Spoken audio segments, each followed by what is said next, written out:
Senhoras e senhores,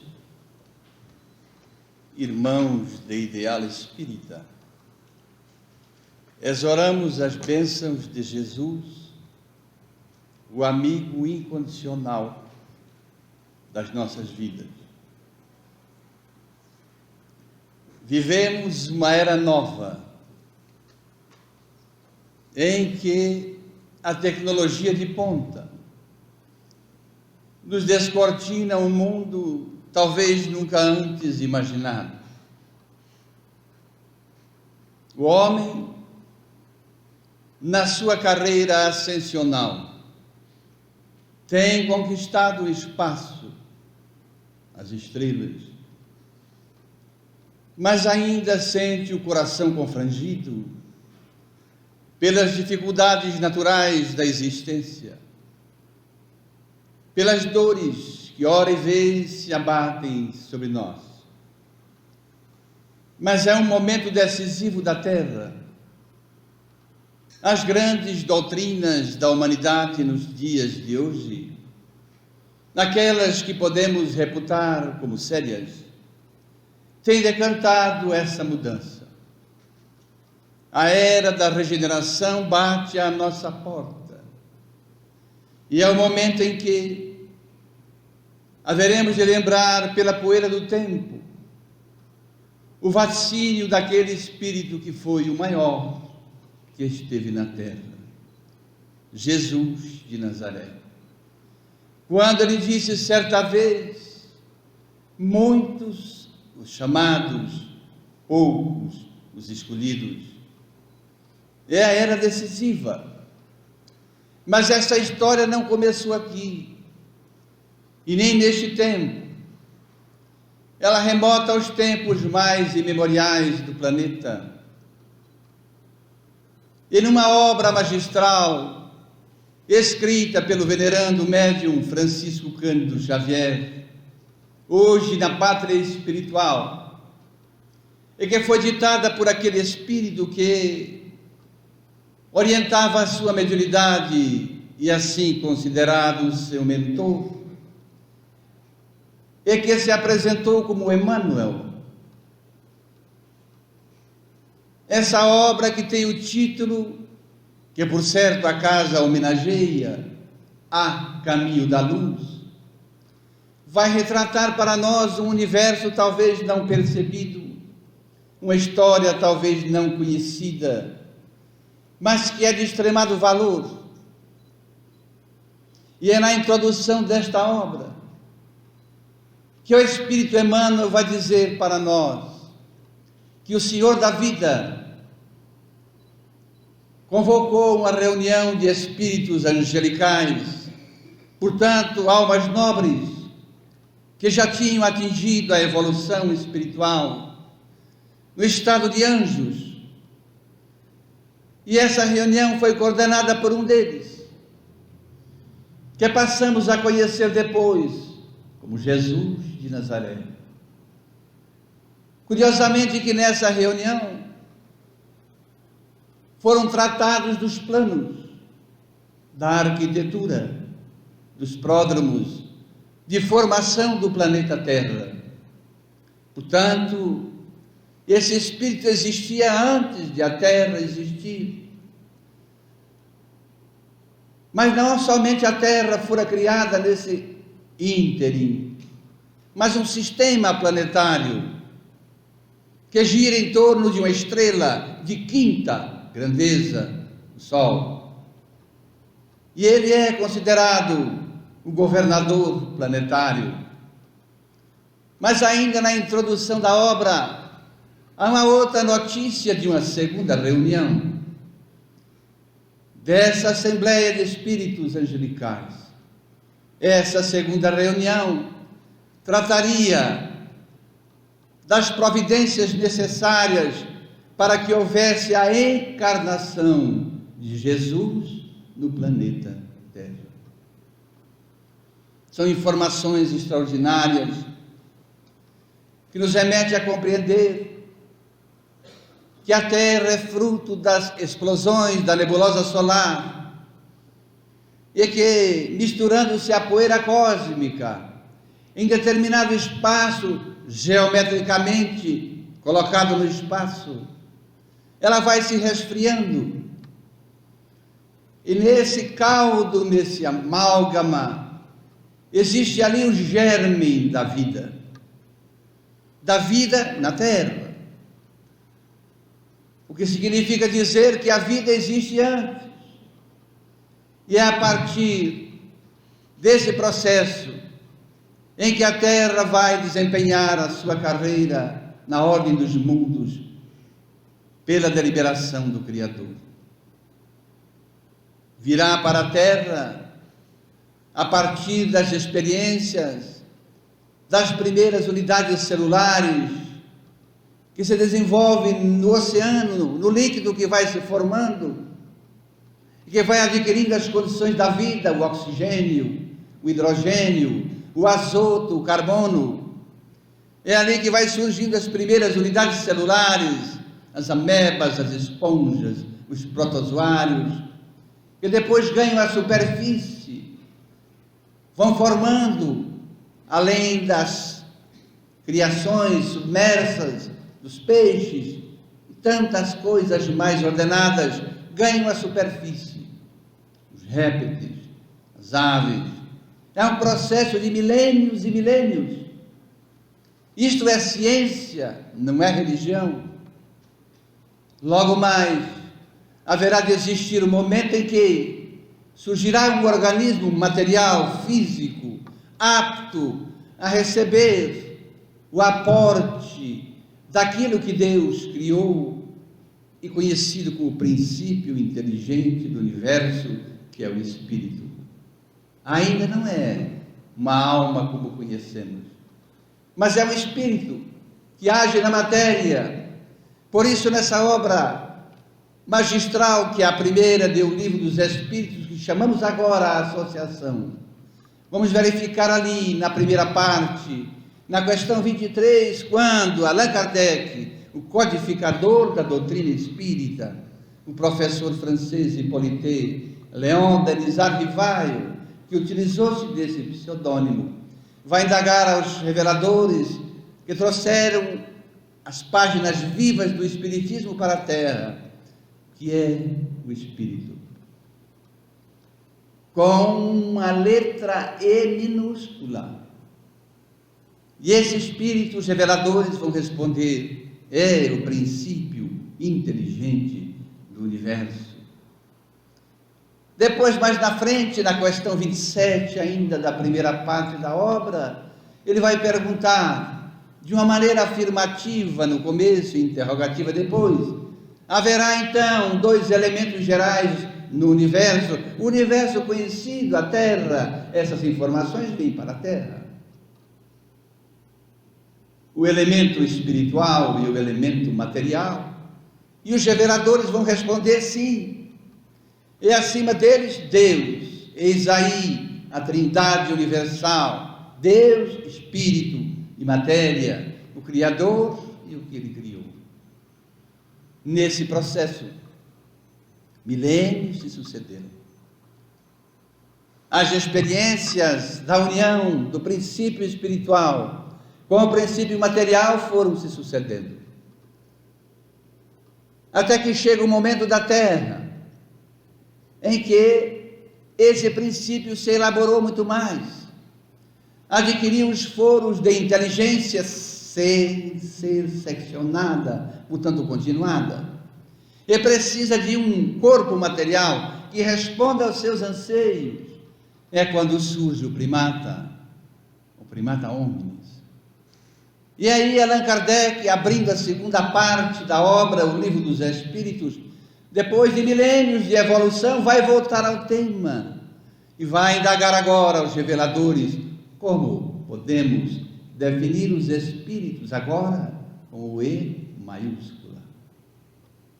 Agora não são mais princípios, agora os reveladores vão dizer que são os seres, individualidades, personas,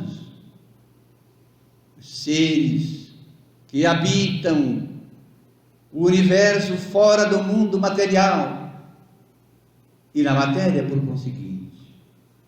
É a partir daí dessa escalada na Terra que surgirão as experiências para que o processo evolutivo se acentue, e aí virão as grandes civilizações do passado, de que temos notícia.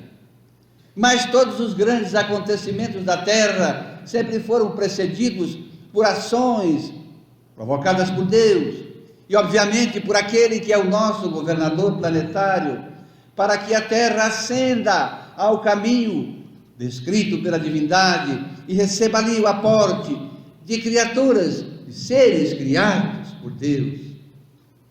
É aí que surge a evolução do primata. A princípio nômade, depois vai para as cavernas, mas essa evolução continua. Chega um momento em que é preciso fazer com que ela se acentue. Ainda o homem desse tempo é um homem instintivo, praticamente quase animal. Os seus sentimentos, a sua vontade é dirigida pelo instinto. Mas a vida continua. Chegará um momento em que é preciso um avanço. Então nos recorreremos à obra citada, A Caminho da Luz, quando o Espírito Emmanuel diz assim: rezam as tradições do mundo espiritual, que na constelação do cocheiro há um sistema de mundos, e nesse sistema de mundos vários planetas passarão a ser evoluídos de uma escala para outra. É nesse momento que há, no chamado sistema da capela, dentro da constelação do cocheiro, um mundo que vai passar por esse processo que hoje a Terra está prestes a daqui a pouco passar. E é onde é feita a aferição dos seus habitantes, nos dirá o Espírito Emmanuel, pela mediunidade insuspeita de Chico Xavier. É o momento em que aquele mundo passa por uma aferição, em que, evoluídos intelectualmente, ainda há uma grande massa que moralmente era deficitária. Portanto, eles foram exilados daquele sistema, não tinham condições de evoluir com o sistema. Muitos, os chamados, poucos, os escolhidos. A mensagem de Jesus, o Evangelho do Cristo é um Evangelho cosmático, vige em todo o cosmos, porque vem de Deus. E ele dizia: o que eu falo não é meu, é do meu Pai que me enviou. Portanto, muitas almas daquele sistema, daquele mundo, foram degradadas para a Terra. E aí a Terra recebe o aporte de civilizações intelectualmente avançadíssimas, no Egito Antigo, na Grécia Antiga, a beleza, a arte, a cultura, na Índia, mas haverá ali no Oriente, na antiga Palestina, por as terras antigas daquilo que se formou a Palestina, uma raça que vem desse sistema e que é conhecida como os hebreus. Os hebreus, dentre esses povos degradados, eram aqueles que tinham na sua intimidade a certeza inata de que havia um único Senhor, um único Criador da vida, que eles vão dar um nome, Yahvé ou Jeová. Às vezes nas festividades mudavam o nome para Emanuel ou Elohim. Era esse mesmo Criador, segundo o conceito do povo hebreu. Trazia esse povo para a terra, esse sentimento ainda de maneira fechada entre eles. E todo o conhecimento fechado a gente pode denominar com uma palavra que é muito conhecida: é um conhecimento esotérico. O esoterismo é um conhecimento fechado, uma ordem fechada, uma confraria fechada. Portanto, os hebreus tinham de maneira esotérica essa crença no Deus único, que depois, 1600 anos antes da presença de Jesus na terra, um dos profetas da nação, Moisés, vai simplesmente alardear para todas as pessoas, tornar esse conhecimento para fora, exotérico, exterior, afirmando a presença na terra de um único Deus, um único Senhor. As demais civilizações que vieram cultuavam os seus deuses. O politeísmo existia nelas, vagas lembranças daquele Deus principal. E haveremos de ver que na Índia há um culto de 7.000 deuses, mas alguns dos mais iniciados cultivavam a ideia de um único Senhor, Rama. São experiências que a humanidade vai vivendo. A partir dessas constatações, nós vamos vendo que essa civilização dos hebreus, tendo essa consciência, ela criou um título próprio, sem nenhum demérito, sem crítica. Ela então julgava-se por conhecer essa verdade, que era daqueles que estavam na terra, o povo escolhido por Deus. O que trará para a raça muitas dificuldades depois, porque os hebreus eram 12 tribos, que guerreiam em determinado momento da história. 10 tribos ficam de um lado, 2 de outro. 10 fundaram o reino de Judá, portanto judeus, descendentes dos hebreus, e 2 o reino da Samaria, os samaritanos. É nessa configuração da tribo de Judá, do reino de Judá, que a terra vai experimentar os primeiros deuses, no sentido de uma divindade material, porque se considerava assim, o rei de Israel era um semideus, como era o faraó do Egito. Assim, o primeiro rei de Israel, nessa configuração, vai ser Saul. Mas o povo tinha conhecimentos. Ele se intitulava como alto escolhido, mas tinha conhecimentos espirituais. E aí vamos ver que o rei Saul estabelece conquistas na sua nação.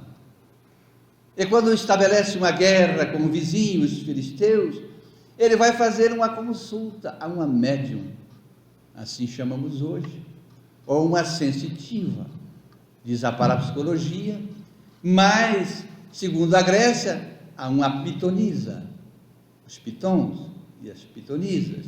A pitonisa de Endor.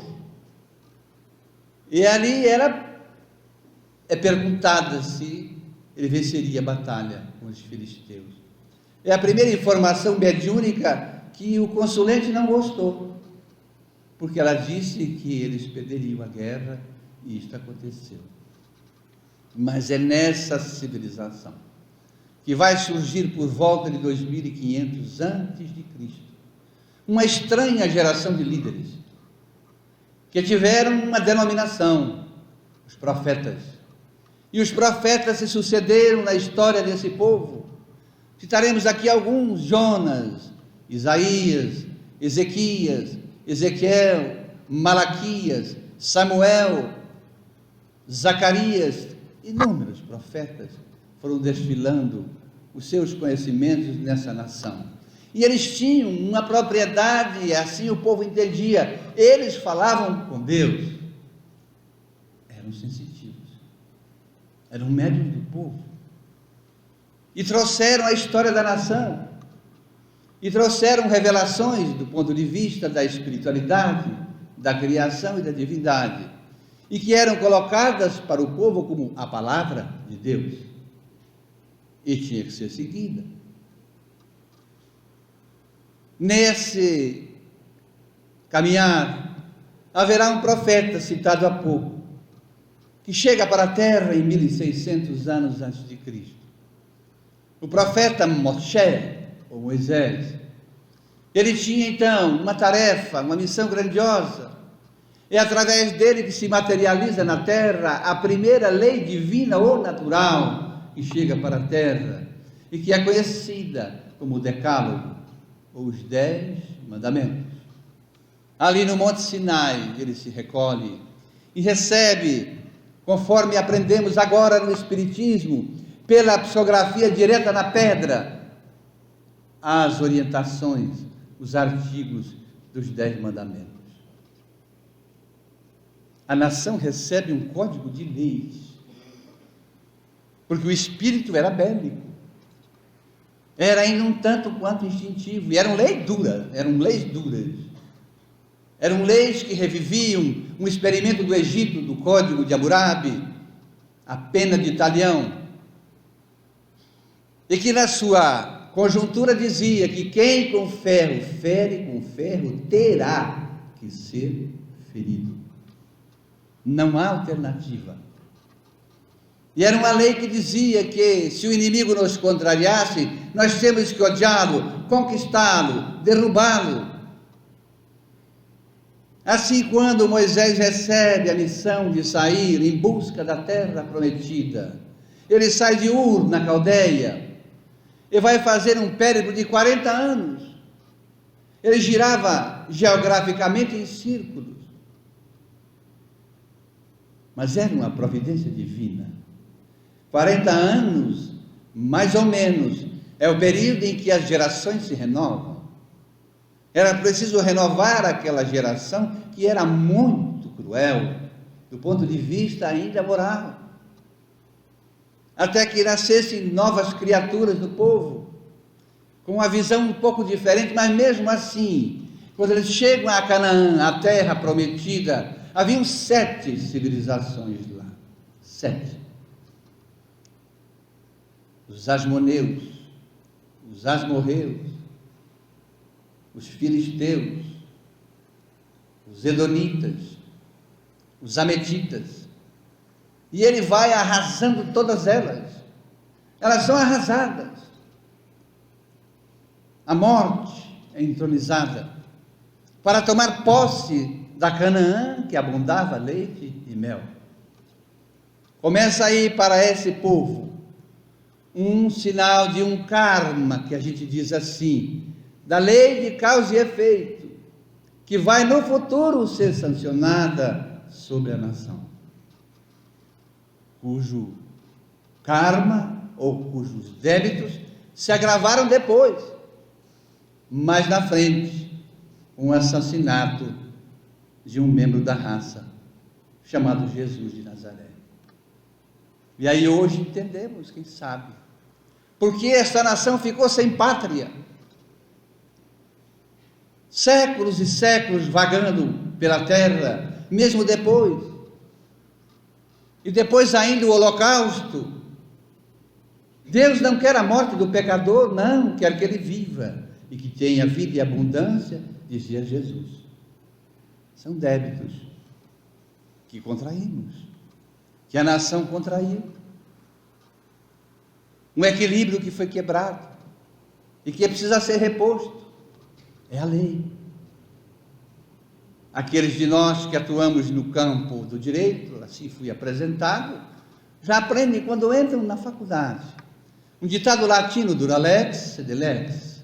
A lei é dura, mas é a lei. É imperativa.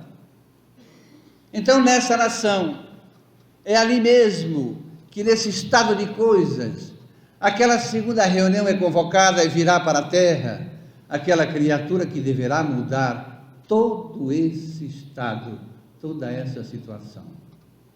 Assim nasce, encarna na terra o Espírito que nós conhecemos como Jesus de Nazaré.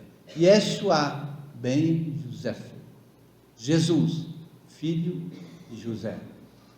A nação aguardava o Messias, ainda com todo respeito, aguardam, lá em Israel nos dias de hoje, nada contra, mas queriam um libertador poderoso, que pudesse fazer vergar a fronte de Roma, que os dominava, o império que viria depois de toda essa situação decantada por Moisés, bem lá na frente, e que atingiria 70 mil quilômetros quadrados. Era uma nação poderosa. Mas esse libertador veio simples, numa noite em que as estrelas apontavam o caminho, na Belém Efrata, em que Isaías tinha há mais de 1000 anos profetizado: tu, Belém Efrata, legará para a terra o Cordeiro Divino. É lá, numa estrebaria, que ele chega, sem a pompa dos poderosos, sem a riqueza, mas trazendo na alma e no coração a grandeza de um espírito luminoso. E vai estabelecer na terra uma divisão. Um espírito tão portentoso que nenhum outro conseguiu o que ele conseguia em 3 anos. O que ele conseguira: dividir a terra em 2 períodos, antes dele e depois dele. Jesus de Nazaré é o Filho, o enviado, o Messiá, o libertador. Produziu a maior revolução moral que se tem notícia até os dias de hoje. Mas a sua gente não entendeu. Poucos foram os seguidores de Jesus.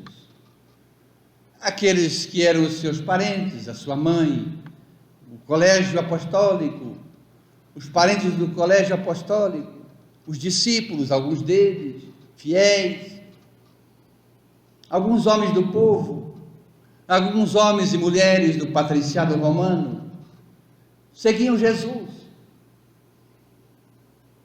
Não somente seguiam, como testemunharam com a vida, essa grande realidade que chegou para a terra, mas mataram o homem, imaginando que matariam a ideia, que foi uma grande ilusão. Jesus retorna à pátria espiritual, mas deixou um legado vivo para a humanidade do futuro. Aí veremos nas anotações daquele coletor de impostos que ele convidou certa feita para compor o seu colegiado: vem, Mateus, precisamos de ti. E Mateus Levi comparece. É o primeiro que anota toda a trajetória do Cristo, os seus feitos, os seus milagres, as suas palavras, as suas orientações, os seus ensinos. É aquele que vai fazer os registros, é que vai lançar o seu evangelho segundo Mateus, logo depois, 3 anos em que Jesus retorna à pátria espiritual. Mas há outros que se somaram a isso. Há um jovem que era destemido, que aos 15 anos acompanhou Paulo de Tarso depois, junto com Barnabé, na primeira viagem daquele que foi chamado por Jesus ao seu ministério, e que era um rabino de Israel. João Marcos. Marcos vai lançar então o seu evangelho segundo Marcos, no ano 65 depois de Cristo. Depois virá Lucas. Lucas era grego, não conheceu Jesus em vida, foi para Jerusalém, fez várias entrevistas com Maria de Nazaré, que ficou ainda 3 anos em Jerusalém depois da desencarnação de Jesus. Conversava com os apóstolos, com Pedro, com Tiago, com João, com Zebedeu, com Tadeu, com todo o colegiado, e escreveu o Evangelho segundo Lucas, lançado em Éfeso em 68 depois de Cristo. Um evangelho romântico, lindo, belo, que nos mostra um Jesus estuante de alegria. Depois virá, em 95, depois de que Jesus já tinha ido, no ano de 95, virá o Evangelho de João, aquele jovem que na cruz ele diz para sua mãe: mulher, eis aí o teu filho, filho, eis aí a tua mãe, para que ele cuidasse de Maria. 3 anos depois de Jerusalém, João vai para Anatólia, hoje o território da Turquia, e lá adquire, na colina do Roxinol, uma casa pequena, e para lá leva Maria, para protegê-la. Todos os apóstolos saíram pregando o Evangelho do Cristo, e não levavam no alforje nem ouro e nem prata. Assim recomendou Jesus. e iam pelas terras de Chipre, da Ásia, do Oriente, da Ásia Menor, da Ásia Central, no Ocidente, na Europa conhecida de então, espalhando a mensagem luminosa do Cristo. Quando tinham dificuldades, volviam a Éfeso, aconselhavam-se com Maria, que era a orientadora, e era chamada pelo colegiado a mãe das mães. A história é maravilhosa. É um período rico, em que o evangelho, ou o cristianismo primitivo, vai se afirmando para e passo aos poucos. Mas o homem tem um grave defeito. Ele ainda é, aquele tempo, e ainda hoje, uma criatura orgulhosa, egoísta um tanto quanto, vaidosa um tanto quanto. E aqueles que não toleraram a presença de Jesus, da sua própria gente, continuam perseguindo os cristãos, insuflam Roma, que é a senhora do mundo, e Roma faz um banho de sangue nas arenas de Roma, nos sacrifícios dos cristãos jogados às feras,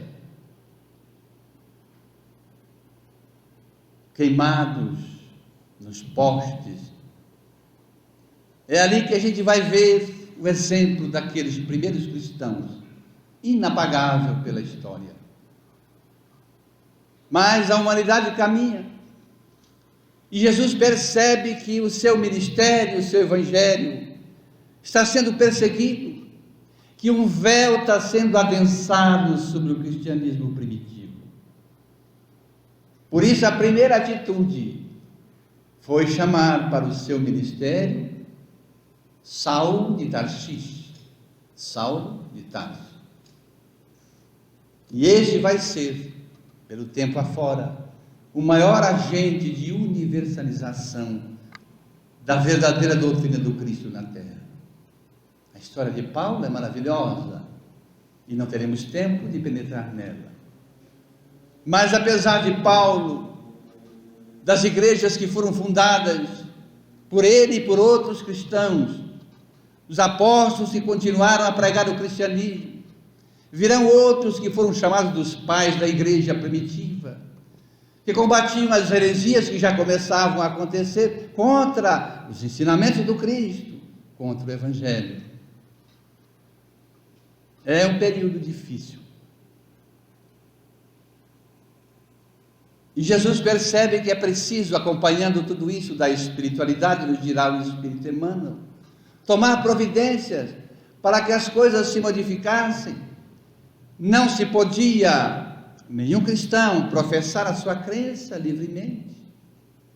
E Roma tinha um papel na história da terra. Ditada pelo mundo espiritual, caberia àquela nação que conquistou grandes terras, que geograficamente foi poderosíssima, organizar os povos e dar a eles independência. Mas não logrou êxito. Mas era nesta nação que haveria de existir um basta em toda essa perseguição aos cristãos. Porque o maior ou o mais terrível perseguidor dos cristãos foi o imperador Diocleciano, que assumiu o império em 238 depois de Cristo. Era um banho de sangue terrível. A espiritualidade providenciou a mudança desse estado de coisas, e Diocleciano ficou adoentado. Dividiu o império numa tetrarquia, a tetrarquia romana. Segundo a intuição que teve, premeditada, é certo, pelos espíritos orientadores da humanidade, seria mais fácil controlar as fronteiras. E aí temos a Roma na Península Central, o Império na Península Itálica, a Roma do Oriente, o Império Romano do Oriente, Bizâncio, que dá origem ao Império Bizantino, o Império cuja sede era onde é hoje a Croácia, e o Império onde é a França, em Avne, 4 impérios, 4 Césares. E o imperador do Oriente é Constâncio Cloro. Mas logo se percebeu que dividiu, enfraqueceu. Então ele foi inspirado a reunificar Roma. Começou essa campanha combatendo os demais imperadores, inclusive, que não queriam. Ficou doente, abdicou do trono e assumiu seu filho Constantino. Constantino prossegue a campanha do pai, bate os demais imperadores e vem para a península da Itálica. E lá vence o imperador Maxêncio, atravessa a ponte Milvia e penetra Roma vitorioso.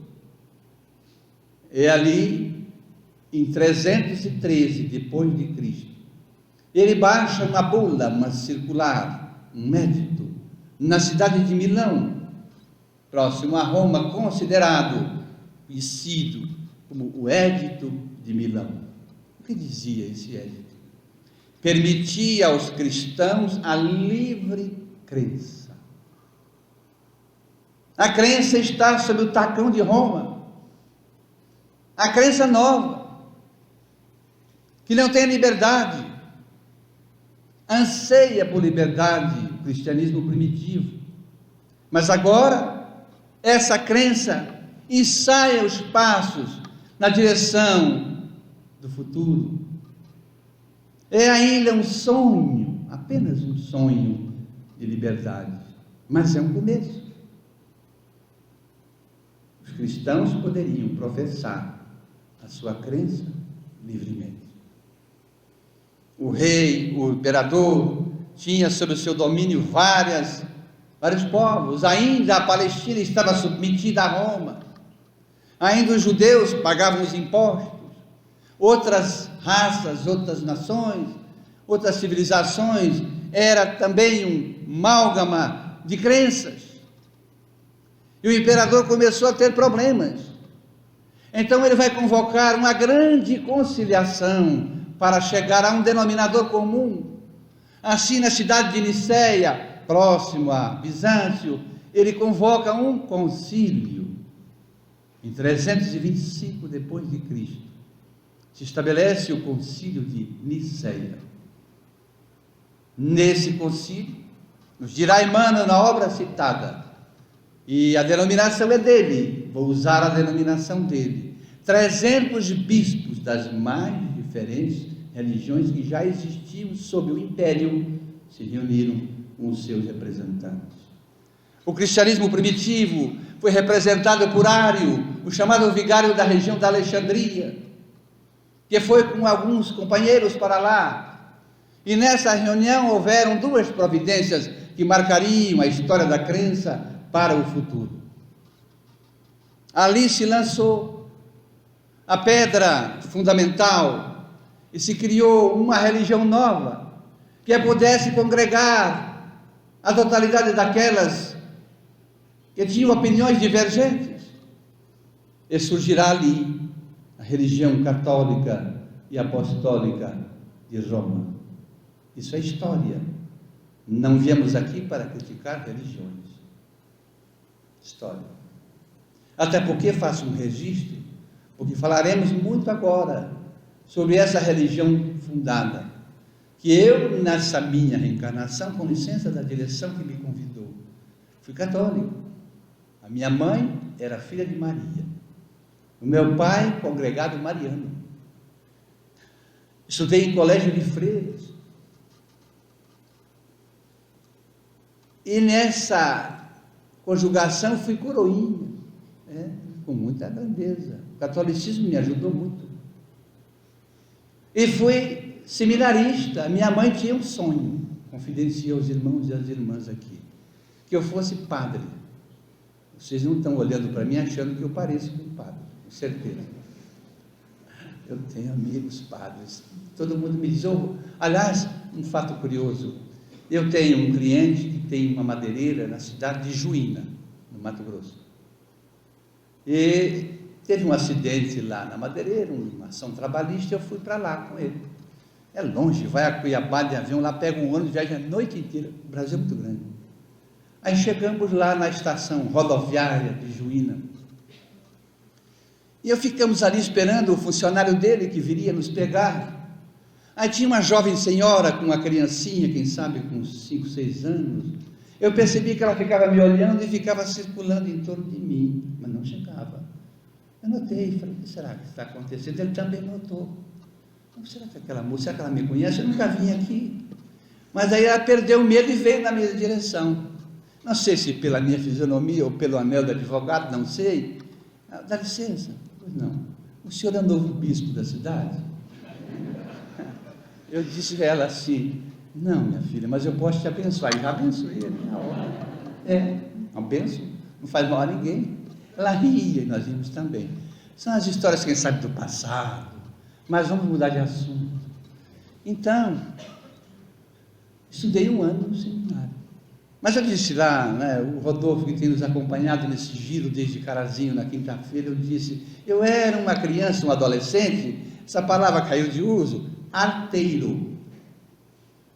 Muita arte sem maldade. E eu tinha um colega que foi comigo para o seminário, um vizinho, que era mais arteiro do que eu. E ele tinha um apelido, Chuchu. Eu ficava pensando, Padre Chuchu, meu Deus, não vai dar certo essa história. E aí eram aquelas freiras de hábito azul, com aquele chapéu branco, parecia um foguete. E o seminário tinha um muro com o educandário, e lá no fundo do educandário era uma construção de um andar acima, mas tudo de madeira. Tinha vários aposentos das freiras. Então o futuro padre Chuchu e o futuro padre Francisco subiram no muro para ver se as freiras tinham cabelo embaixo daquele chapéu. Não precisa dizer, né? Sempre tem alguém, é um dedo duro na história. Olhamos para baixo, está lá o vigário, desce. Descemos. Chamou o pai e a mãe e ali encerrou a minha carreira de padre nessa reencarnação. Mas é assim mesmo, as coisas são assim, não é? Então o catolicismo é uma doutrina nobre. Eu agradeço, meu anjo, estamos só depois, mas daqui a pouco eu bato no copo, obrigado. Agradeço. É uma doutrina nobre, me ensinou muito. Mas como toda organização, tem problemas. Como não?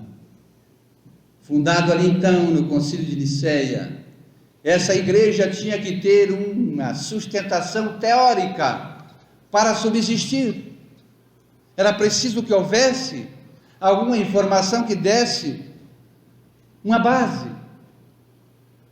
Então é mesmo nessa reunião que surgiu um código que desse sustentação para essa religião nova, e que passou depois a ser conhecido pelo mundo do futuro como Bíblia Sagrada.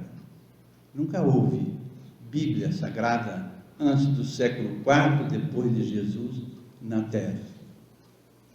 O que havia eram os livros das religiões tradicionais. Na Índia, uma composição de 76 livros, o Vedanta, as Upanishads, o Mahabharata, tantos outros, que foram conjugados com um nome, Bhagavad Gita. História rica de espiritualidade também, de deuses. A tradição da China, o livro dos avoengos. Em Israel, um conjunto de 73 livros, chamado até hoje por eles de Talmud ou Taná. Dentre esses 73, 5 principais, os livros de Moisés, e que é denominado como a Torá, a Gênese, Levítico, Deuteronômio, Números, Êxodos, os livros que tratam da tradição do povo. Era o que existia. Em outras civilizações, na Pérsia, o livro de Zoroastro, o Zaratustra, não havia Bíblia. Ali então, se estabeleceu que, como Jesus era judeu, portanto, da tradição de Israel, separou-se muitos daqueles livros e se colocou como uma primeira parte de um livro novo. E se é uma parte antiga, portanto é um testamento antigo, é um velho testamento. E as orientações de Jesus, já escrita pelos evangelistas, como um novo testamento. Mas surgiu ali, nesse conclave, o primeiro dogma cristão. O que é o dogma? É a interpretação humana sobre as coisas divinas colocadas na terra como verdade, inconfusa, não cabe discussão, é assim e está acabado, é a palavra de Deus. E esse dogma dizia simplesmente o seguinte: Jesus é Deus, Jesus é o menino Deus encarnado na terra, ponto. O representante dos cristãos primitivos protestou, não aceitou. Ele disse, nos evangelhos que estão aqui, Jesus se refere a Deus como Pai 47 vezes. Não podemos aceitar isso. Retirou-se do conclave. 2 meses depois foi assassinado. Surgirá então, com todo respeito, uma religião nova, que deveria agregar o pensamento do Cristo. Mas até chegar lá, haveriam vários pais da chamada igreja primitiva que escreveram orientando, alertando para outras situações. Inácio de Antioquia, Policarpo de Esmirna, Irineu de Lyon, Clemente de Alexandria, Tertuliano de Cartago, Orígenes, o chamado pai da igreja moderna, depois de Jesus, sempre alertaram os chamados cristãos, mas surge agora essa religião, e surge com o peso do império, poderosa, e ali se institui um episcopo geral, um bispo geral, com todo respeito, conhecido hoje como Papa, mas a história da terra vai prosseguir.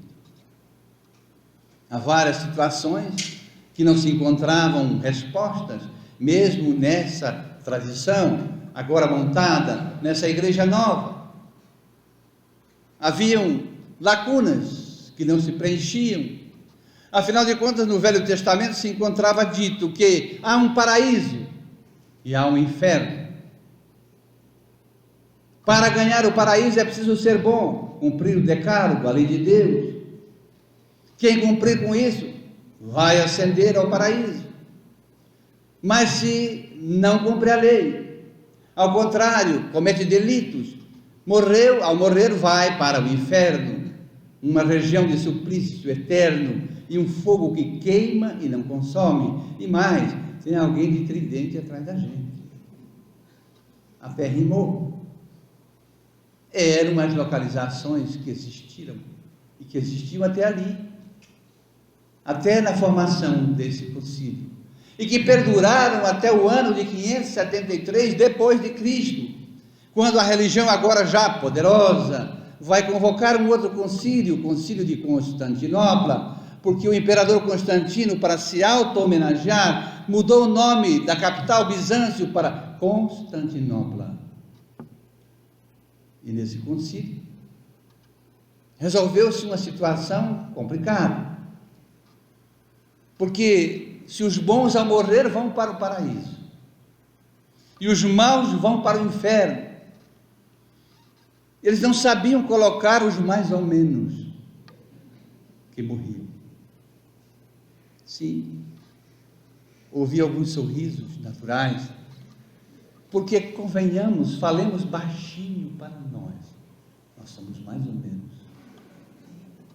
Tem hora que nós estamos bem, somos mais, levantamos alegre, sorridentes, damos até bom dia para a família, eles estranham às vezes, mas damos. E aí o filho diz: o que houve? Sonhou aí com o papagaio, com o periquito, o que aconteceu?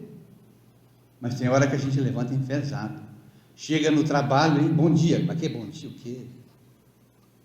Nós alternamos muito ainda. Dizíamos nós aqui lá em Carazinho que todos nós, não briguem comigo, temos um aparelhinho ligado à nossa alma, ao nosso espírito, que chama-se maldômetro. Ainda fazemos uma fofocazinha aqui, outra ali.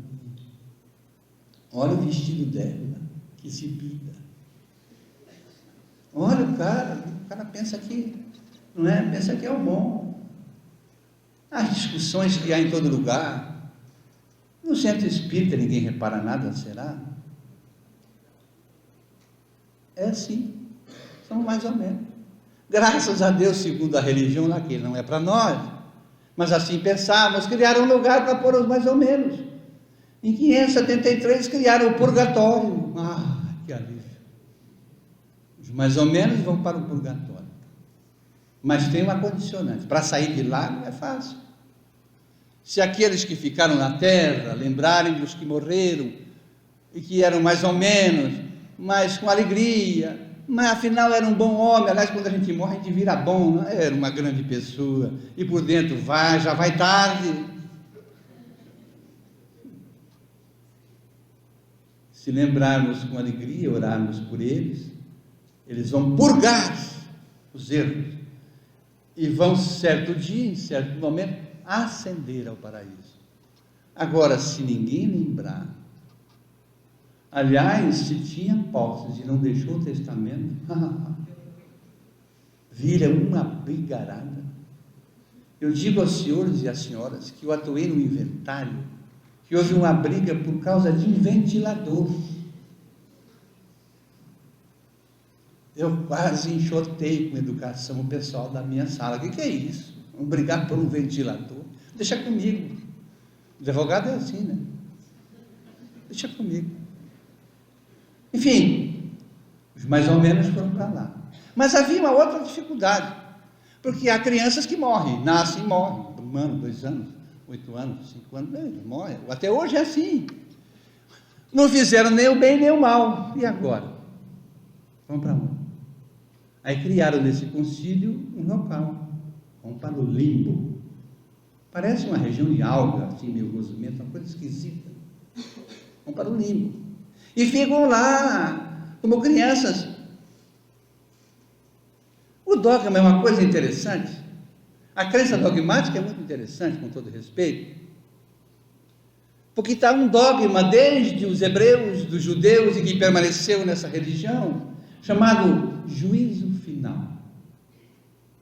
Significa que um dia não chegou. O Senhor da vida descerá dos céus. Vai julgar a todos. Os bons vão para um lado, os maus para o outro. Só fala nisso. Os bons vão para a direita do Pai, os maus para a esquerda. E serão jogados nas trevas exteriores, onde haverá prantos e ranger de dentes.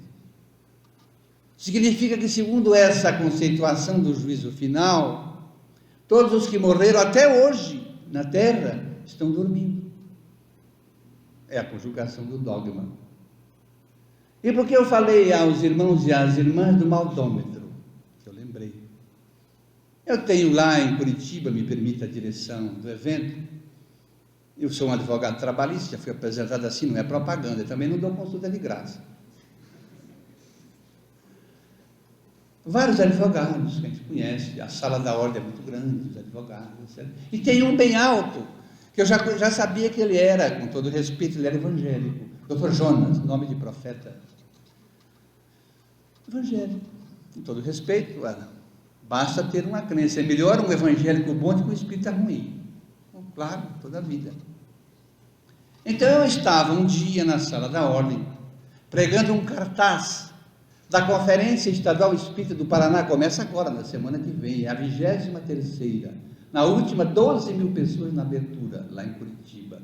Um espaço muito grande. Muita gente aqui já foi por lá. Estava pregando o cartaz. Ele entrou na sala. Cheio de advogados ali, umas 20 pessoas. Olhou eu colocando no mural aquele cartaz. Ele disse assim, eu vou dizer como a gente se trata, não é propaganda. Doutor Francisco, o senhor está metido com essas coisas? Eu olhei para ele e falei: que coisas, doutor? Queria que ele falasse. Sabia que ele era evangélico. Para o evangélico, nós somos adoradores do demônio. A opinião dele. Essas coisas. Mas, doutor, que coisas? Essas coisas aí. Aí todo mundo prestou atenção, né? Aí eu disse: olha, Jonas, se você não disser o que é, eu não vou responder. Eu queria que ele falasse. Ele se apertou. Essas coisas do demônio. E eu estava com o odonto ligado. Olhei para ele e falei assim: se você continuar me incomodando, vou mandar um demôniozinho atrás de você. Agora ele sumiu, quase trombou na porta, sumiu, saiu voando. Já pensou? Logo aquele dia um demôniozinho atrás não ia ser fácil. Aí tem um cafezinho no hall de entrada, é grande o espaço. Quando coincidia de eu estar ali tomando um café várias vezes, e ele entrava, ele desviava, ele ia lá por fora assim, desviava de mim. Eu ficava sorrindo sozinho, vou fazer o quê? Não é? Mas ele foi perdendo o medo e foi se aproximando, aos poucos entrava mais perto, mais perto. Um dia ele passou bem atrás de mim e bateu no meu ombro assim. Eu olhei: ô doutor Jonas, estamos orando por você na nossa igreja, sua alma está perdida. Ah, ele levei um susto, falou bem assim, levei um susto, falei: meu Deus, ore bastante. E daí ele foi chegando, um dia ele chegou, tomando um café, e doutor falou: vamos tomar um café aqui. E era um dia, eu não estou falando aqui em política, nem a favor nem contra, nada disso, não é? Eu tenho minhas convicções. E era um dia, todo em vidro na frente, era um dia que tinha, faz tempo isso, uma passeata do Movimento Sem Terra. Como era a Justiça do Trabalho, pararam lá na frente e ficaram apitando. Em vez de trabalhar, ficaram incomodando os outros, mas tudo bem, ficaram apitando lá. Aí eu me lembrei do dogma do juízo final. Eu falei: doutor Jonas, vocês têm estudo bíblico lá na igreja de vocês? Temos. Inclusive, nós somos coordenadores do estudo. Eu falei: então, muito bem. Então, você conhece bem a Bíblia Sagrada, né? Eu não posso dizer que conheço tudo, mas eu conheço bastante. Eu falei: tem lá o juízo final? Tem. Como é que é isso aí? Não. O Senhor da vida um dia vai descer, vai julgar os bons dos maus, os bons para a direita, os maus para a aquela história. E falei: onde é que está esse povo? Está dormindo? Falei: já que eles estão dormindo, eu tive uma ideia. Vocês estão pensando, né? Eu tive uma ideia. Qual é a ideia? Você podia falar para aquele povo lá, para eles ocuparem ou o paraíso ou o inferno, escolhe, está tudo vazio. Um dogma. Juízo final. Aí ele falou assim para mim: não dá para conversar com você, o demônio já chegou, sumiu. É a vida. A realidade é que essa crença dogmática começou a desfilar muitos dogmas. O cristianismo foi de novo sendo adensado, o primitivo foi desaparecendo. E surgiu um cristianismo de interesses, com todo respeito. A obra que tivemos a oportunidade de escrever, de capa branca, os ângulos do cristianismo, a admoestações de Jesus, e os ângulos do espiritismo, nós penetramos muito neste ponto. Depois caminha por outros. Esse adensamento do véu sobre a mensagem de Jesus. Mas Jesus nunca ficou inerte. Os séculos foram se sucedendo. Aí haverá então, diante dessa proposta, dessa igreja nova, Jesus percebe que o seu evangelho vai ser esquecido, o evangelho simples da Galileia. Então ele toma uma providência, chama um discípulo e diz a ele: olha, você vai para a terra, você vai reencarnar lá na Arábia, e eu vou te dar uma missão. Vou girar o Espírito Emmanuel, eu estou floreando. Você vai espalhar o meu evangelho por toda a Arábia. Assim, em 579 depois de Cristo, chegou para a terra um espírito que a família deu um nome, Muhammad, conhecido no futuro como Maomé. E Maomé era pobre. Depois ele tornou-se rico quando desposou uma rica princesa, Khadija. Ele teve um sonho iluminado. e descreveu esse sonho, as regiões que foi, e trouxe em versos, conhecido como Surata, e traz para a terra um evangelho segundo a sua consciência, e que lhe deu o nome de Alcorão. Surge então a crença, fundada sob Maomé, o islamismo. Meca é a capital dessa crença nova, porque a crença primitiva de Jesus foi obscurecida. O sonho de liberdade não se consumou. Agora competia a esse espírito espalhar o evangelho de Jesus por toda a Arábia. De fato, ele cria uma crença, mas submete aqueles que não aceitam aos seus vaticínios pela força da adaga. E ele cria uma palavra para denominar aqueles que não aceitavam aquilo que ele escrevera. São infiéis. Infiel é uma palavra árabe. Morte aos infiéis. É um fato da história. Mas o mundo prossegue. E Jesus percebe que essa igreja que vai se tornando cada vez mais poderosa no Ocidente, e sobrepondo com todo respeito até aos povos bárbaros, criou um movimento chamado catequese, fechou-se num estado, criou um estado independente, a história não é crítica, conhecido hoje como Vaticano, e criou um direito próprio que vige até hoje, o direito canônico. O direito canônico, no seu artigo 8º, como era uma época de muitas conquistas, dizia o seguinte: quando conquistares uma cidade, para os conquistadores, protegei os templos cristãos. Artigo 9, que era muito importante, porque era preciso na consagração, protegei a adega dos templos. E assim se foi. Estamos agora vencendo o século VI, indo para o século VII, século VIII. A religião no Ocidente se torna poderosa. É mesmo aquela religião em que faz dos seus depósitos uma riqueza. Mas ainda não é suficiente para essa igreja estar no Ocidente e deter posses, com todo respeito. Era preciso ir para o Oriente e tomar como posse sua aonde Jesus viveu, onde Jesus andou, onde Jesus pregou, era posse dessa igreja. Então, o Papa Urbano estabelece um primeiro conflito, conhecido como as Cruzadas. 8 cruzadas na Terra. Mais de 8 milhões de vidas ceifadas. E nessas cruzadas, no ápice disso, dessa igreja voraz, Jesus procede o envio para a terra de um grande seu apóstolo do coração. Chama João, evangelista. Diz a ele: João, preciso de ti. E ele veio. Nasceu ali na Umbria, desolada, na Itália, uma região pobre, e chamou-se Francesco de Bernardone, Francisco de Assis.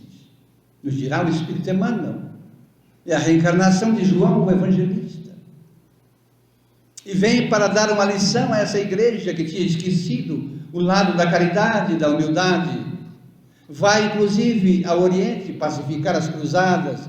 Entrevistou-se com o mais terrível mouro que existiu na história dessas guerras, Saladino. E Saladino, ao receber aquele homem simples, de túnicas rotas, marrom, com uma corda na cintura, descalço, na sua tenda, teve um impacto muito forte. Escutou Francisco e disse a ele: se aqueles que estão lá com você se assemelharem a você, nós vamos terminar o conflito. Diga a eles o que eles escolhem. Ele voltou, tentou, mas não foi possível. Mas é esse espírito que cria uma ordem de 200.000 franciscanos, que vai ao Papa Urbano IV agora, em Roma.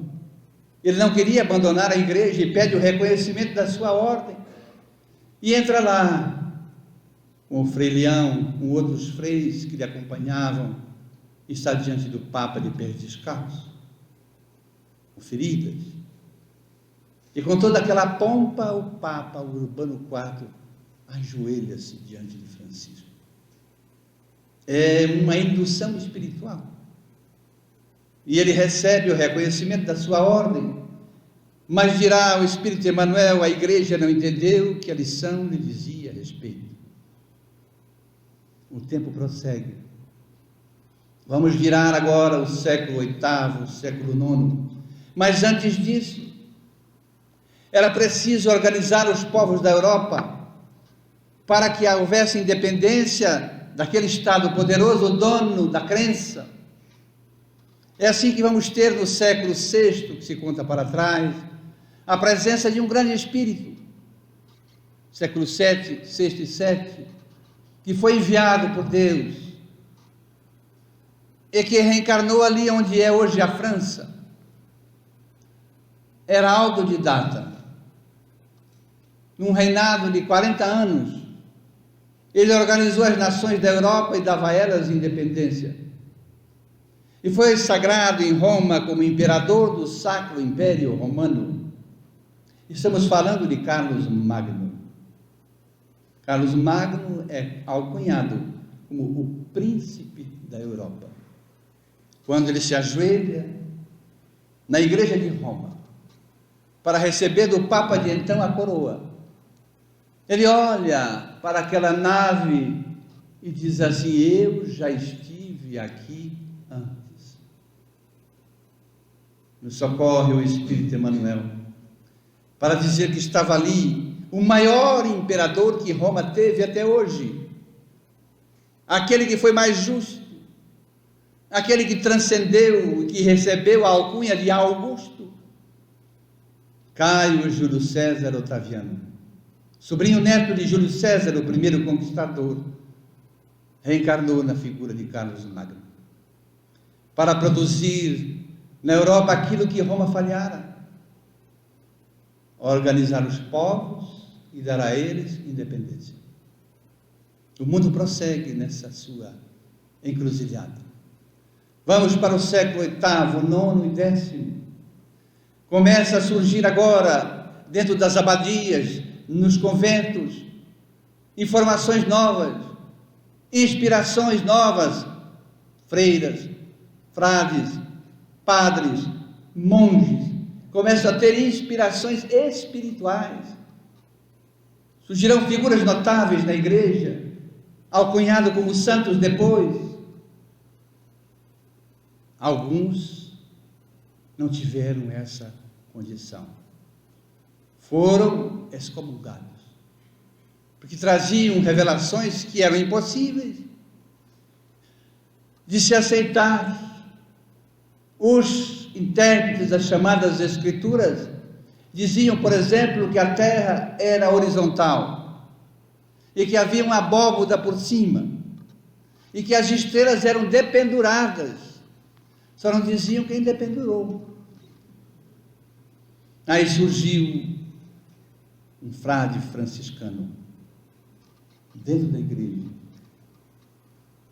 dirá ele com coragem: há um espaço infinito, há estrelas que giram no infinito, que sequer enxergamos e podemos dar conta.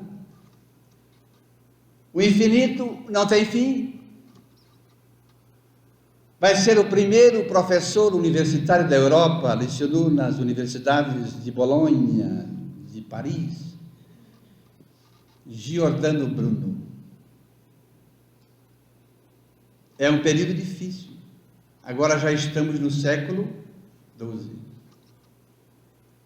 Por essa época em que ele esteve na Terra, 12 para 13, já tinham surgido antes vários santos dizendo, na igreja, dizendo outras coisas. Santa Teresa d'Ávila, que levitava no altar, ia até o teto, que ouvia, que traduzia línguas estranhas, que impunha as mãos, curava. Santo Alfonso de Ligório, que tinha vidência, audiência, clarividência, que atendia, consultava as pessoas na igreja e diziam daqueles que estavam ali, e eles visitando. E alguns deles foram tolerados pela obra que fizeram. Diante dessas revelações que vinham acontecendo, a igreja entendeu que muitas coisas eram heresias, então criou um tribunal para punir as heresias. Em 1231, o Papa Gregório IX estabeleceu um tribunal, ou o Santo Ofício, o Tribunal da Inquisição. Quem não lesse de acordo com o que eles interpretassem, fogueira nele. Era assim. Para combater aquilo que a igreja não aceitava. Mesmo nas fileiras da igreja, o mundo prossegue. E vão surgir outros reveladores. E recebiam essas revelações. Assim, virando para o século XIII, há um local, um país, organizado lá atrás por Carlos Magno, e chamava-se Boêmia. Depois foi o território da Tchecoslováquia.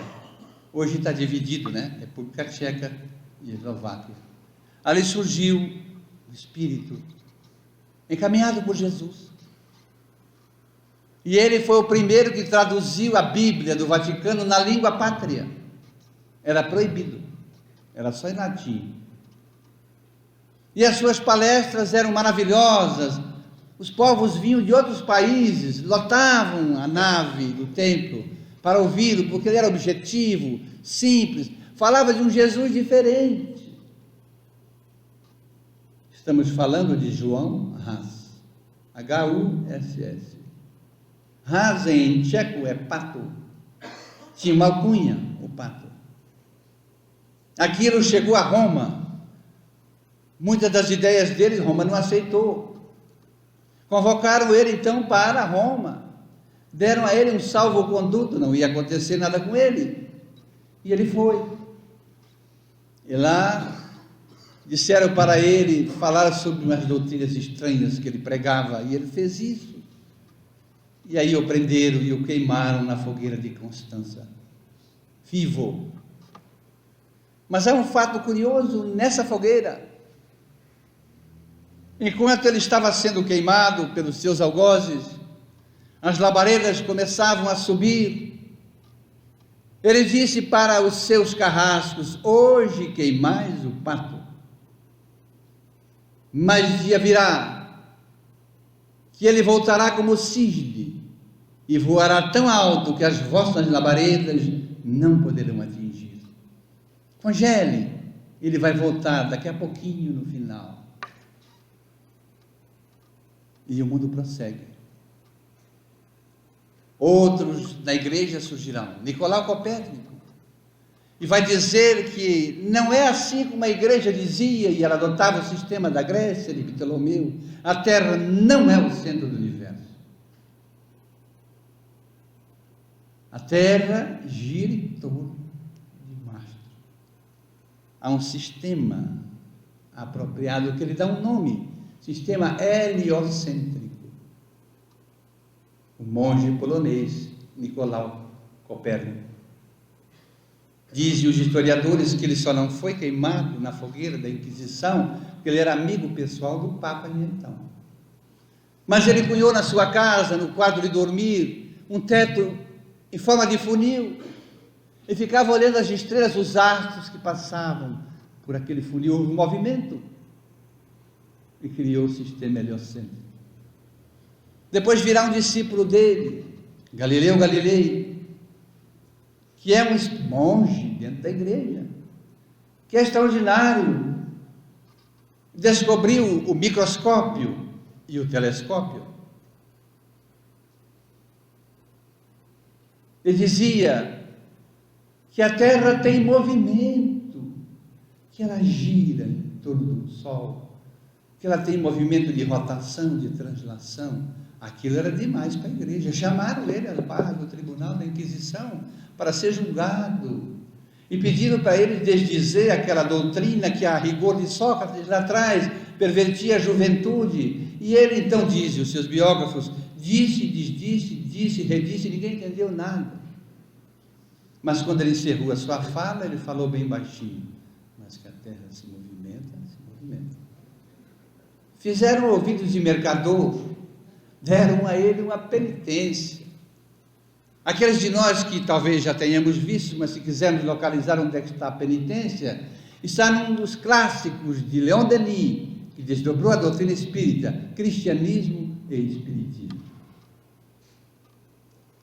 É o progresso que vai chegando, as mudanças que precisam acontecer, porque a crença passou a ser domínio, não estava liberta.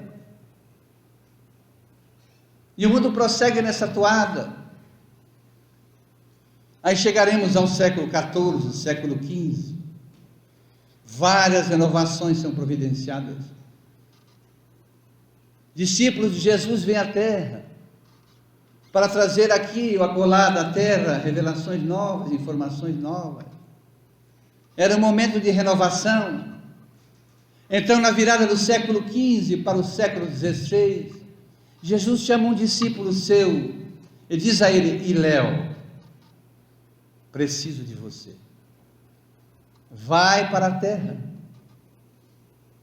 e dá conta de uma missão que eu vou te dar. E ele veio, na figura do Frei Henrique de Coimbra, e fundou a Escola de Navegação, a Escola de Sagres, em Portugal. Porque havia mundos desconhecidos. E era preciso então, já que o cristianismo estava preso, a crença estava presa, libertá-la. E ali no continente velho, estava muito difícil, pela dureza do coração dos homens. Então, a escola de navegação vai formar grandes navegadores. E surgirá um deles, um genial genovês, Cristóvão Colombo, que vai descortinar um mundo novo. Certa feita, eu conversava com o irmão e amigo Divaldo Pereira Franco. Eu disse a ele que eu tinha assistido um filme que eu reputei maravilhoso, conta a história de Cristóvão Colombo por aquele artista francês Gérard Depardieu, chamado 1492, A Conquista da América. No YouTube nós podemos achar. E perguntei se aquela imagem que Colombo está no navio, na sua nau, os irmãos Pinzon vêm ali pressionar a ele para voltar, e ele pede que se no outro dia não encontrassem terra, eles voltariam. 40 dias e 40 noites estavam em mar alto. Se aquela cena em que ele está na cabine, pela madrugada, pela alva, e ele mata um inseto no rosto, se era verdadeira, do ponto de vista da visão espiritual. E ele nos confidenciou, a mim, a esposa e alguns amigos que estávamos com ele, quase igual.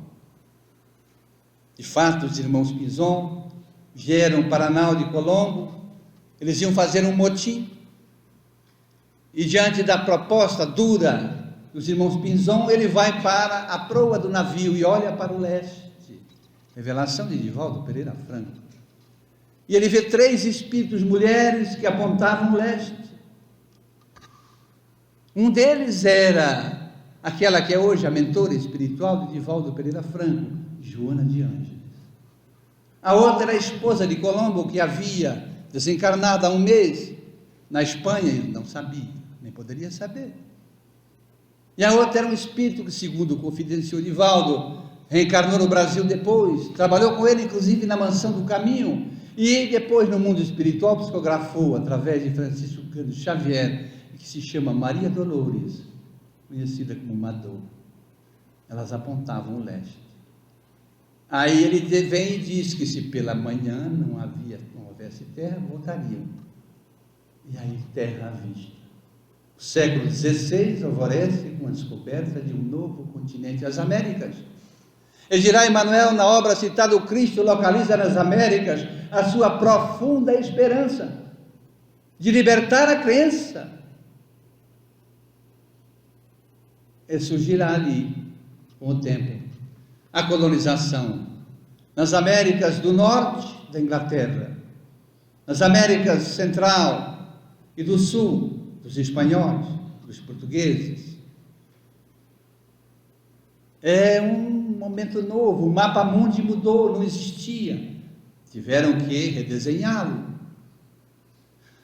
E é no novo mundo que Jesus coloca suas profundas esperanças.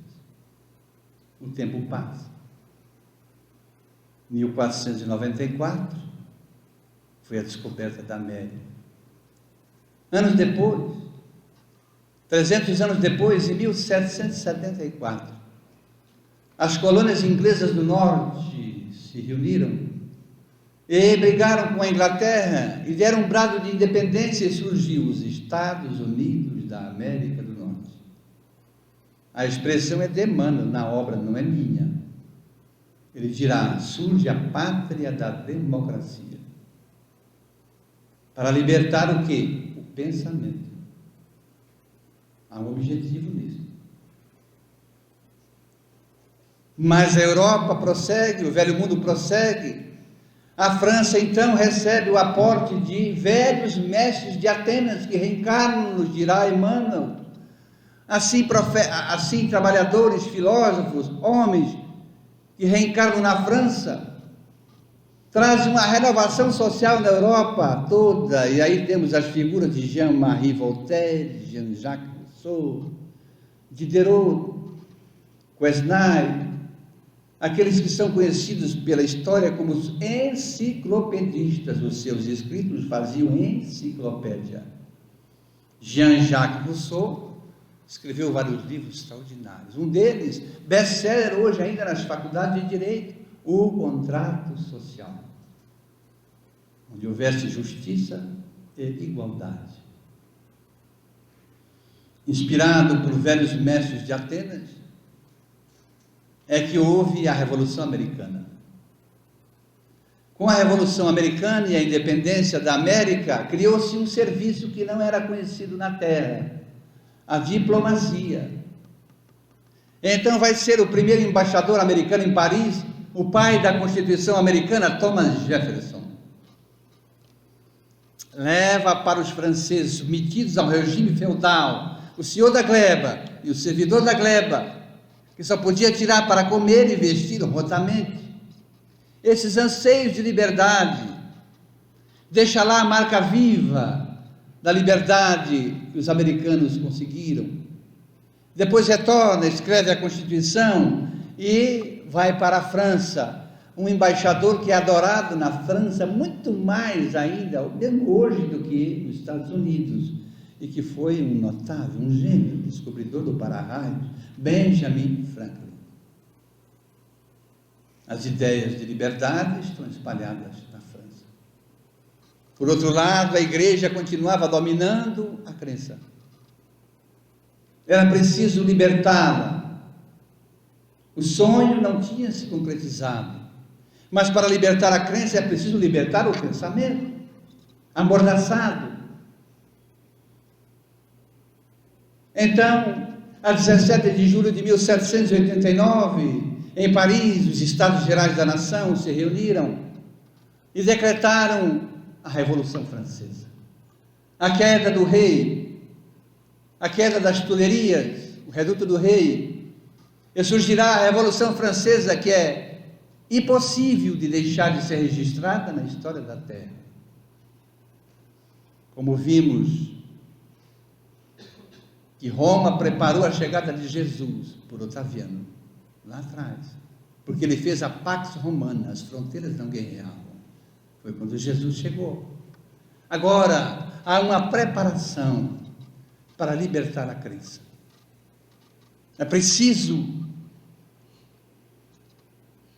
urgente, remodelar tudo. E decretam a queda do absolutismo, do rei, E surgirá ali, muito embora a Revolução Francesa tenha dado um banho de sangue na França, criaram a guilhotina, e os que criaram foram guilhotinados. A realidade é que surge ali o início da libertação do pensamento e a libertação definitiva da crença. O sonho de liberdade sai aos seus passos, porque surgirá nessa revolução uma declaração composta pelos revolucionários Marat, Danton, Robespierre, Camille Desmoulins. Surge a declaração dos direitos do homem e do cidadão, que está lá, que entra na Organização das Nações Unidas em Nova York, à beira do rio Hudson, em bronze, 33 artigos. O artigo 8º é livre a opinião. Não era. Mas quem opinar é responsável por ela, justo. O pensamento. No artigo 9º, é livre a crença. Nunca foi, até ali, propriedade de sistemas, inclusive religiosos. Aproxima-se uma nova era para a humanidade. Há um certo desarranjo, uma desorganização. Napoleão foi preso, etc. A Revolução aconteceu. Depois da Revolução, Napoleão tinha o papel de reorganizar a França. Mas aquele humilde soldado corso resolveu estabelecer um sonho de conquistas. E é numa obra de Francisco Cândido Xavier, indo para o final, que o espírito Humberto de Campos, cadeira 20 da Academia Brasileira de Letras, vai dizer, narrar na obra, que Jesus chama o primeiro e grande conquistador da história de Roma, Júlio César, e diz a ele: Júlio César, estamos de novo frente a frente. Vai e reorganiza a França. Veio, mas a ambição quis dominar o mundo, como quiseram outrora lá atrás. Mas a vida prossegue. E agora, sob o impacto da Revolução Francesa, a França é reorganizada por um sobrinho dele. Curioso. Não que seja, mas quem organizou Roma de fato foi o sobrinho neto de Júlio César. E quem reorganizou a França foi um sobrinho de Napoleão, embora tivesse dado um golpe, Napoleão III. Sob a governança de Napoleão III, a Europa começa a receber muitas informações. A primeira delas chegou dos Estados Unidos da América do Norte, curioso. Se Cristo localizou nas Américas a sua esperança, é ali no condado de Rochester, próximo a New Jersey, próximo a Nova York, que vai acontecer os primeiros fenômenos tangíveis, concretos, da ação de espíritos, da espiritualidade na Terra. Os fenômenos que ganharam a Europa e foram conhecidos depois como raps, das pancadas, das batidas, que surgiu lá nos Estados Unidos, em 1848, na casa de uma família de tradição protestante cristã, a família Fox. Quem estuda o Espiritismo já sabe do que estamos falando. Eles foram ao culto, as filhas menores ficaram, Kate e Margaret Fox, e aí começaram a ouvir pancadas na parede. A pequena, na adolescência, achou-lhe bater, enquanto batia lá, ela batia lá, ela respondia, lá batia, ela respondia, enfim, mais para frente, se criou um alfabeto por pancadas, e ali ficou revelado que quem estava batendo era um mascate que fora preso naquela casa, nos antigos moradores, e que foi assaltado, foi morto, emparedado no porão, deu o local, foram lá e acharam. Esses fenômenos ganharam a Europa, viraram um coqueluche, e vão encontrar um homem lá para ir para o final.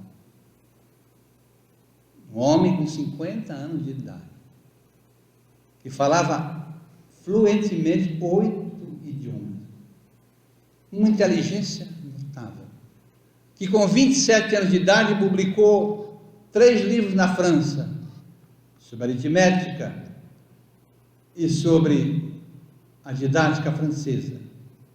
Foi reconhecido e teve o encargo de reformular o estudo da França, assim fez. Chamava-se Hippolyte Léon Denisard Rivail. Nascido em Lyon, a 3 de outubro de 1804. Estudou no educandário mais famoso da Europa daquele tempo, cujo método tem até hoje, o método pestalozziano, o educandário de Henri Pestalozzi, em Verdun, na Suíça. Foi o monitor do mestre. Volta para a França. E ali aos 50 anos de idade, certa feita, encontrou um amigo dele, o Sr. Fortier. E o Sr. Fortier disse a ele: olha, Rivail, está acontecendo uma coisa estranha aí em Paris. Ah, é? Eu estou simulando o diálogo. Não diga, o que está acontecendo? Olha, estão fazendo aí sessões de mesas que levitam, que vão até o teto, que caminham pela sala, e tem pancadas e batidas, se comunicam por pancadas. Qual foi a primeira reação dele, dizem os seus biógrafos? Ah, meu amigo, isso é conversa para boi dormir em pé. Não foi. Mas depois encontrou um outro amigo, que ele prezava muito, o Sr. Carlotti, e disse: Rivail, está acontecendo fatos estranhos aqui em Paris. Não diga. Tem fenômenos de mesas que giram, que vão para lá, vão para cá, e que dão pancadas. Ele disse: olha, ele considerava muito amigo. Não, eu não acredito nisso. Não aceitou. Um tempo depois se encontraram de novo e ele repetiu: olha, Rivail, você está perdendo tempo. Você que é um pesquisador, um professor muito astuto, você deveria me acompanhar lá. Estou criando esse diálogo. E vamos lá. Porque eu vou lhe acrescentar um fato: as mesas respondem. Ele disse: olha, se me provarem que mesa tem cérebro e pensa, eu acredito. Mas enfim, para não desagradar o amigo, foi na casa da Madame Plenomaison. E lá já sabemos da história. 50 cadernos recebeu da dona da casa, com um grupo de médios imberbes, 13 e 14 anos, as irmãs Baudin. Depois se somou a ele Celine Jaffé, com 15 para 16. Os adolescentes é que receberam as respostas que estão na obra, no Livro dos Espíritos. Com tanta profundidade que é impossível acreditar nisso, mas foi. E surgiu a primeira obra, o Livro dos Espíritos, a 18 de abril de 1857. Mas a crença ainda estava presa de interesse. Napoleão III tinha baixado um decreto, a mando da Igreja Romana: não se publica nenhuma obra de caráter filosófico e religioso sem que a Igreja autorize, sem que ela dê um carimbo, conhecido à época como imprimatum, para imprimir. E o codificador, o professor, foi obrigado a encaminhar a obra para o abade responsável, o abade Lessani. Encaminhou o livro. Ele leu e depois de ler o livro, disse o seguinte: quem quer que leia este livro e viva os ensinamentos que nele existem, terá ganho o reino dos céus. E autorizou. E a obra surgiu. A 18 de abril de 1857. O sonho se realizou. Um sonho de liberdade. Agora um conhecimento acende-se na ordem dos conhecimentos do mundo.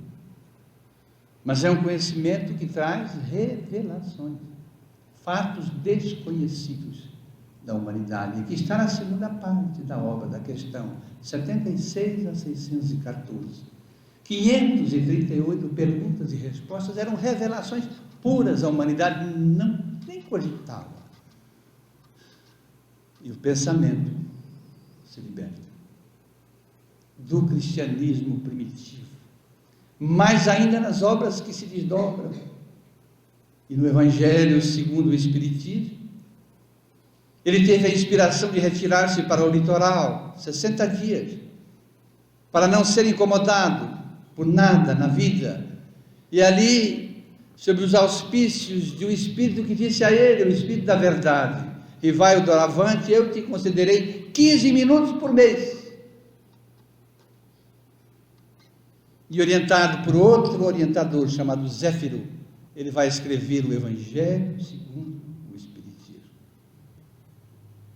que são as parábolas de fundamento moral que estão lá no texto da chamada Bíblia e colocadas ali no frontispício, no começo, e interpretadas sob a ótica dos Espíritos reveladores e por ele, Sr. Allan Kardec. 65% das interpretações do Evangelho segundo o Espiritismo é dele, do Sr. Allan Kardec. A crença se libertou. O sonho se cumpriu. E hoje, o Espiritismo demarca o que está na introdução da obra, dito por ele: uma nova era para a humanidade. Descortinamos um horizonte novo. A tecnologia de ponta estremece aos nossos olhos. A partir do século XIX e no século XX, a Terra recebe a teoria da relatividade, onde se explica o macrocosmo, os grandes astros, os sistemas. A física absorve.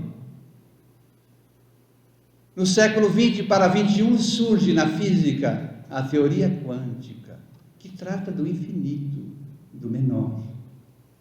Mas há uma lacuna.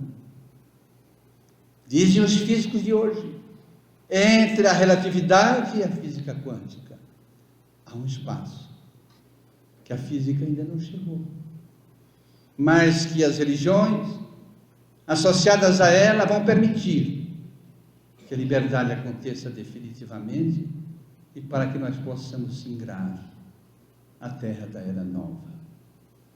Sim, porque o codificador, o Sr. Hippolyte Léon Denisard Rivail, dissemos lá atrás, voltou como cisne. João Haas reencarna na figura do professor francês, nos dirá o Espírito Emmanuel na obra citada. E hoje temos na escala do mundo, essa crença de liberdade, um sonho de liberdade. Por isso agradecemos a Allan Kardec, através da mediunidade de Francisco Cândido Xavier, por um poeta paulista que comparece no primeiro livro de Francisco Cândido Xavier, Amaral Ornelas, Parnaso de Além-Túmulo. Mas depois ele dita a Allan Kardec, uma poesia de homenagem a Allan Kardec. Trouxeste, Allan Kardec, à longa noite humana, o Cristo em nova luz, revivecida a aurora, e onde quer que esteja serás eternidade afora, a verdade sublime em que o mundo se irmana. No teu verbo solar a justiça se ufana, de aclarar consolando o coração que chora. A fé brilha, o bem salva, e a estrada além da vida e além da morte se aprimora. Escuta a gratidão da terra em toda parte, a voz do povo freme, canta ao relembrar-te a presença estelar e a serena vitória. Gênio, serviste, herói, dissipaste as trevas, recebes com Jesus na glória em que te elevas, nosso preito de amor nos tributos da história. Muita paz. Muito obrigado.